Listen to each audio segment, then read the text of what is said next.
Puji Tuhan, selamat hari Minggu Bapak Ibu Saudara. Sebelum kita merenungkan kebenaran firman Tuhan, mari kita masuk di dalam doa. Tuhan Yesus, terima kasih kami mau mendengarkan firman-Mu. Ampuni dosa pelanggaran kami, layakan kami Tuhan, dan mampukan kami melakukan firman-Mu. Roh Kudus, terangi hati dan pikiran kami. Dalam nama Yesus, haleluya, amin. Mari kita buka di dalam 1 Tesalonika 5. 1 Tesalonika 5 ayat yang ke-18. Ayat yang sudah tidak asing lagi bagi kita, tapi kembali kita mau mengingat, mau merenungkan ayat-ayat yang mungkin sudah tidak asing di telinga kita. 1 Tesalonika 5 ayat yang ke-18. Demikian firman Tuhan, mengucap syukurlah dalam segala hal, sebab itulah yang dikehendaki Allah di dalam Kristus Yesus bagi kamu. Ya. Paulus menasihatkan kepada jemaat di Tesalonika untuk mengucap syukur, ya, mengucap syukur dalam segala hal. Nah, salah satu dalam konteks dalam surat 1 Tesalonika ini, ucapan syukur Paulus dinyatakan di dalam pasal yang pertama, ayat yang kedua. 1 Tesalonika pasal yang pertama ayat yang kedua. Kami selalu mengucap syukur kepada Allah. Karena apa? Karena kamu, karena jemaat Tuhan yang ada di Tesalonika. Ada apa dengan jemaat Tuhan yang ada di Tesalonika? Karena kamu semua dan menyebut kamu dalam doa kami. Sebab kami selalu mengingat pekerjaan imanmu. Inilah yang dilakukan oleh jemaat di Tesalonika tentang iman. Lalu usaha kasihmu dan ketekunan pengharapanmu kepada Tuhan kita Yesus Kristus di hadapan Allah dan Bapa kita. Ucapan syukur Rasul Paulus yang pertama kepada jemaat di Tesalonika adalah karena jemaat Tuhan itu sendiri. Ada apa dengan jemaat Tuhan? Jemaat Tuhan melakukan pekerjaan iman. Ya, yang kedua, usaha kasih. Dan yang ketiga, ketekunan dalam pengharapan kepada Tuhan kita, Yesus Kristus di hadapan Allah Bapa. Ya, ada buah-buah yang dilakukan oleh jemaat di Tesalonika. Itulah dasar dari ucapan rasa syukur Rasul Paulus kepada Allah. Ya, dia mengucap syukur kepada Allah karena jemaat Tuhan yang memiliki iman, kasih, dan pengharapan yang tentunya yang baik, ya. Dia sedang berjuang untuk menuju kepada iman, pengharapan, dan kasih di dalam Tuhan. Lalu dasar apa lagi? Mengapa Rasul Paulus mengucap syukur di dalam 1 Tesalonika 2 ayat 13? Dan karena itulah kami tidak putus-putusnya mengucap syukur juga kepada Allah. Sebab kamu telah menerima firman Allah yang kami beritakan itu bukan sebagai perkataan manusia, tetapi dan memang sungguh-sungguh demikian, sebagai firman Allah yang bekerja juga di dalam kamu yang percaya.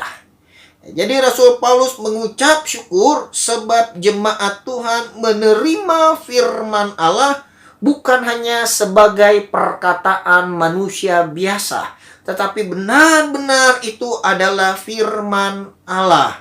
Ya, jadi ketika Paulus menyampaikan firman Allah, jemaat Tuhan menyampaikan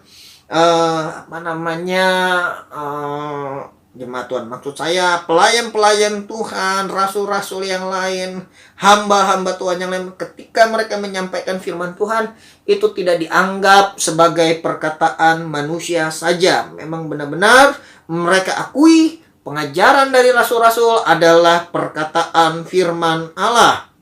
Lalu berikutnya di dalam 1 Tesalonika 3 ayat yang ke-9. Sebab ucapan syukur apakah yang dapat kami persembahkan kepada Allah atas segala sukacita. Ya, jadi dia mengucap syukur karena sukacita, segala sukacita yang kami peroleh karena kamu. Lagi-lagi karena jemaat di hadapan Allah kita, Siang malam kami berdoa sungguh-sungguh supaya kita bertemu muka dengan muka dan menambahkan apa yang masih kurang pada imanmu. Wah, ini dia luar biasa sekali Bapak Ibu Saudara.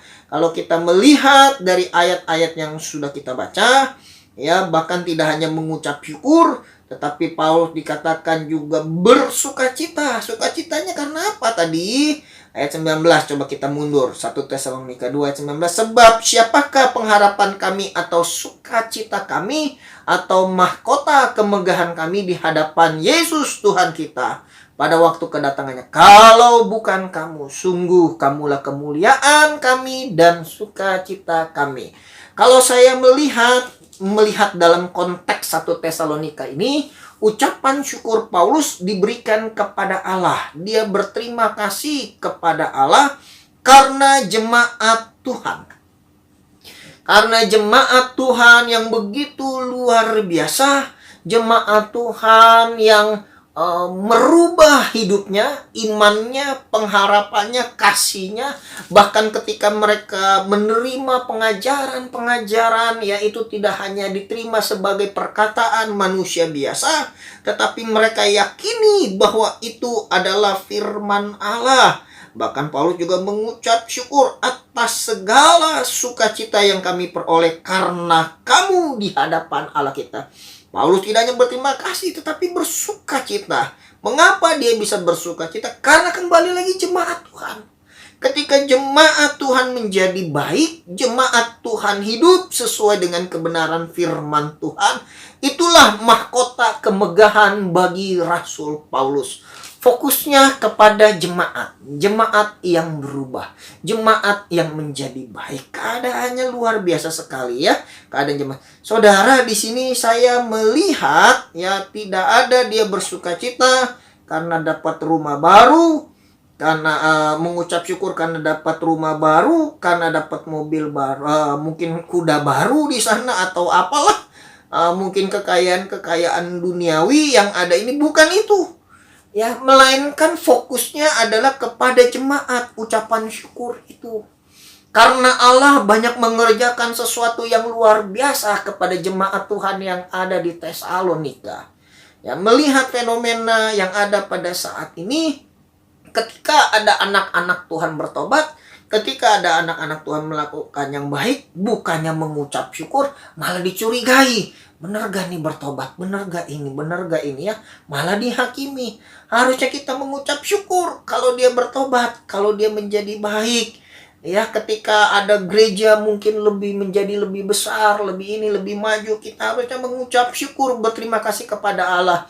Bukan malah menjadi iri. Ketika ada orang-orang yang berhasil di dalam Tuhan, kita harus mengucap syukur kepada Allah. Bukan malah menjatuhkan. Ya, oleh sebab itu ucapan syukur ini diberikan kepada Allah karena keberhasilan yang dicapai oleh jemaat. Ya, keberhasilan apa? Tentunya dalam hal rohani. Ya, bukan dalam hal-hal duniawi. Saya tidak lihat ya di sini dalam hal-hal duniawi. Lalu, memangnya salah kalau kita mengucap syukur, kalau kita diberkati dalam hal duniawi? Saya katakan tidak salah. Ketika saudara mungkin dapat rumah, dapat mobil, dapat usaha yang bagus, pekerjaan yang bagus, tetap harus mengucap syukur. Karena itu semua datangnya dari Allah. Ya, Bapak Ibu Saudara harus melihat latar belakang Rasul Paulus ketika dia menulis surat ini lebih dalam lagi. Ya, ucapan syukur ini diberikan kepada Allah bukan ketika Rasul Paulus dalam keadaan yang baik secara jasmani. Justru keadaannya sangat-sangat memprihatinkan. Kalau kita membaca di dalam Korintus, bagaimana perjuangan Rasul Paulus itu sampai menderita sekali.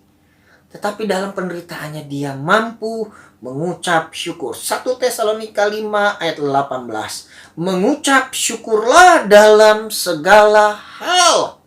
Artinya bukan dalam hal itu saja yang tadi sudah saya sebutkan di dalam 1 Tesalonika ini. Segala hal, semuanya. Lebih luas lagi. Sebab itulah, jadi mengucap syukur itu adalah hal yang dikehendaki Allah di dalam Kristus Yesus bagi kamu. Jadi Allah menghendaki supaya kita umat Tuhan terus mengucap syukur dalam segala hal.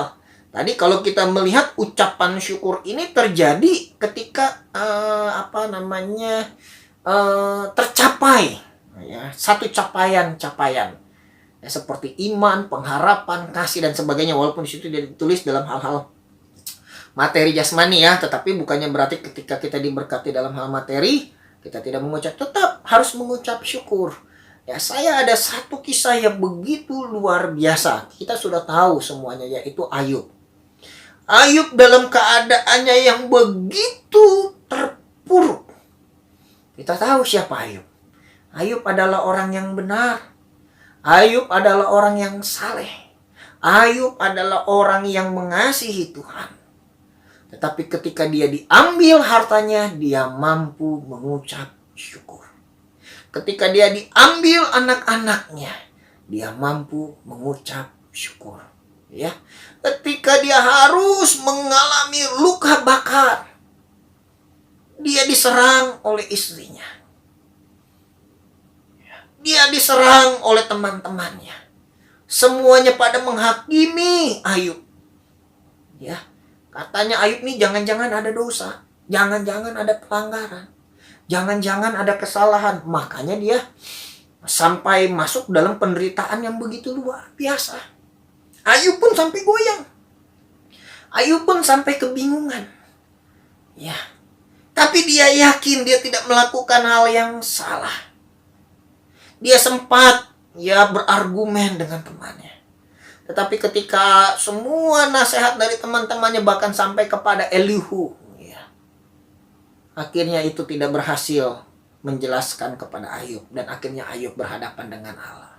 Ketika Ayub berbicara kepada Allah, akhirnya Ayub menyadari dan Ayub menarik semua perkataannya. Tadinya Ayub ingin mempersalahkan Allah. Dia menganggap Allah sepertinya tidak adil. Saya sudah mengikuti aturan-aturan rambu-rambu yang ada. Tapi ketika Allah menjelaskan kepada Ayub, Ayub menarik semua perkataannya. Ayub mampu menerima apa yang terjadi dalam kehidupannya. Ya, dan puji Tuhan, ya, ketika dia menyadari semuanya itu, ya, Allah memberikan anugerah kembali kepada Ayub. Sehingga Ayub dapat menikmati, ya, 2 kali lipat bahkan lebih dari apa yang sudah ia nikmati dahulu. Saudara, pemberian Allah itu bukan karena Ayub baik, bukan karena Ayub melakukan A, B, C, D, dan E sehingga Allah memberikan sesuatu kepada dia. Bukan. Ini menunjukkan, ya, dalam kitab Ayub bahwa Ayub mampu mengucap syukur, mampu percaya kepada Allah, mampu mengasihi Allah, mampu mengakui Allah, ya, sampai dia harus melewati begitu luar biasa proses kehidupan. Kasih dia kepada Allah, ucapan syukur dia kepada Allah, iman dia kepada Allah, bukan karena dia diberkati Tuhan, bukan karena dia kaya, bukan karena dia memiliki anak, bukan karena dia memiliki istri, bukannya karena dia memiliki pegawai yang banyak. Tidak. Tetapi karena dia benar-benar mengasihi Allah.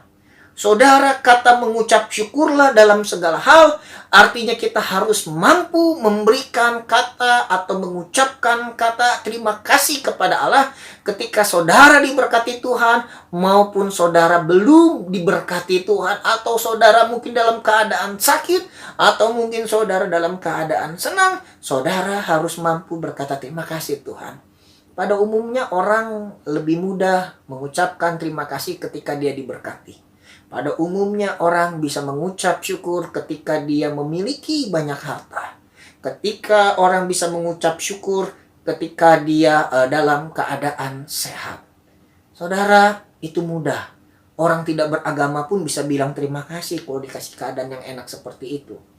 Tetapi ketika kita ada dalam kesulitan seperti Ayub, sepertinya Tuhan meninggalkan, sepertinya Allah yang dia sembah tidak hidup, sepertinya Allah yang dia taati, yang dia salehi, percuma, sia-sia. Tetapi dia tidak sama sekali meragukan Tuhan. Dia tetap yakin Allah yang dia sembah adalah Allah yang hidup, Allah yang berkuasa, Allah yang adil. Meskipun keadaannya luar biasa sangat menyakitkan. Apabila itu terjadi dalam kehidupan Bapak Ibu Saudara, keadaan saat ini bukan keadaan yang baik. Sudah begitu banyak orang yang di PHK. Sudah begitu banyak orang yang kehilangan pekerjaan. Sudah begitu banyak orang yang kebingungan bagaimana saya hidup. Tetapi ketika kita masuk dalam keadaan seperti itu, jangan sampai kita meragukan Allah. Jangan sampai kita berkata, apakah Tuhan ada? Apakah Tuhan adil? Belajarlah dalam keadaan susah, dalam keadaan senang, tetap berkata, terima kasih Tuhan. Kau baik, bahkan sangat teramat baik. Jangan sampai kita mempersalahkan Tuhan. Jangan sampai kita mengadili Tuhan. Jangan sampai kita menghakimi Tuhan. Jalan Tuhan beda dengan jalan Tuhan. Pikiran kita dengan pikiran Tuhan berbeda. Oleh sebab itu, mari kita sebagai anak-anak Tuhan, ketika saudara diberkati Tuhan, mudah sekali kita berkata terima kasih.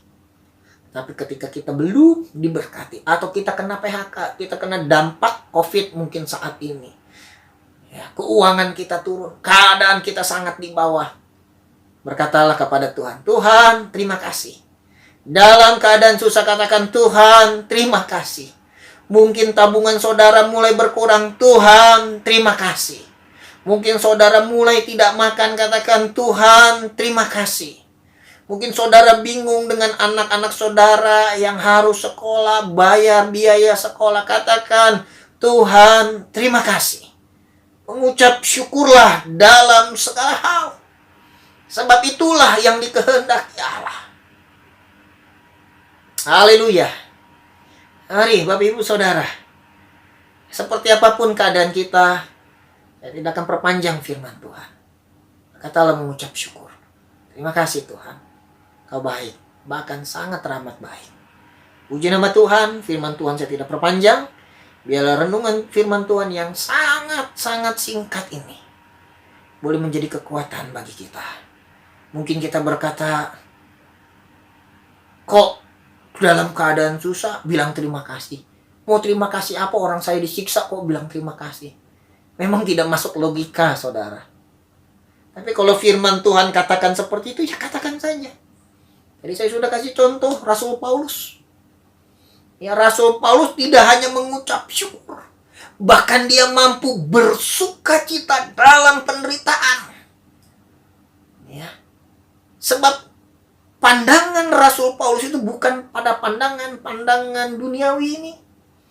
Tetapi pandangan Rasul Paulus ada fokusnya kepada bagaimana Allah bekerja menjadikan umat Tuhan menjadi lebih baik, dan lebih baik. Mungkin keadaan ekonomi kita minus, mungkin keadaan kita susah, mungkin keadaan kita tertekan. Tapi ketika kita masih hidup di dalam kebenaran firman Tuhan, kita masih bisa hidup sesuai dengan maunya Tuhan, mengucap syukurlah akan hal itu. Karena Tuhan baik, masih memelihara kita.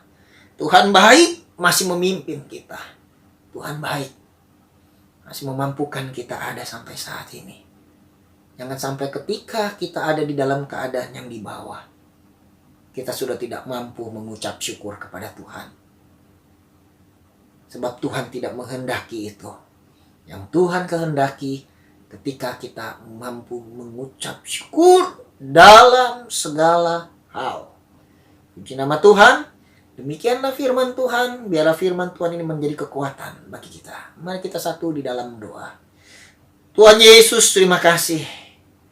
Dalam keadaan susah, senang, apapun itu, ajar kami untuk mengucap syukur kepada Allah.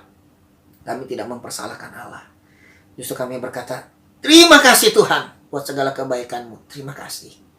Kau baik Tuhan. Walaupun kami susah, walaupun kami menderita, walaupun kami ditekan, mungkin Tuhan Yesus keadaan COVID ini tidak baik. Kami kehabisan uang Tuhan. Mungkin kami kesulitan untuk bayar anak sekolah, cucu kami, apapun itu Tuhan. Kesulitan-kesulitan ekonomi yang kami alami. Mungkin kami juga sakit secara fisik. Mampukanlah mulut kami berkata terima kasih Tuhan. Roh Kudus tolong kami. Mampukan kami. Berkati jemaat Tuhan yang di Bogor. Berkati jemaat Tuhan yang di Gading Serpong. Berkati pelayanan panti asuhan yang ada di Daru Raya. Tuhan Yesus memberkati kami semua. Dan kami serahkan roh, jiwa, tubuh kami ke dalam tangan-Mu. Dalam nama Yesus Kristus kami sudah berdoa dan mengucap syukur. Haleluya. Amin. Tuhan Yesus memberkati. Selamat beribadah. Selamat hari Minggu. Sampai ketemu lagi. Haleluya.